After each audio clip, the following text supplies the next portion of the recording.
یعنی 2 یا 2 سے زیادہ، تو کل ترکے میں ان کا 2/3 ہے، اور اگر صرف ایک لڑکی ہو تو اس کا نصف ہے، اور میت کے ماں باپ کا یعنی دونوں میں سے ہر ایک کا ترکے میں 6واں حصہ ہے، بشرطے کہ میت کی اولاد ہو، اور اگر اولاد نہ ہو اور صرف ماں باپ ہی اس کے وارث ہوں تو 1/3 ماں کا حصہ ہے، اور اگر میت کے بھائی بھی ہوں تو ماں کا 6واں حصہ ہوگا۔ اور یہ تقسیم ترکہ میت کی وصیت کی تعمیل کے بعد جو اس نے کی ہو یا قرض کے ادا ہونے کے بعد جو اس کے ذمے ہو عمل میں آئے گی۔ تم کو معلوم نہیں کہ تمہارے باپ دادوں اور بیٹوں اور پوتوں میں سے فائدے کے لحاظ سے کون تم سے زیادہ قریب ہے۔ یہ حصے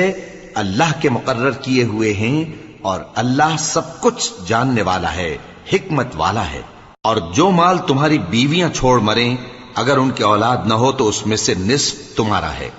پھر اگر ان کی اولاد ہو تو ترکے میں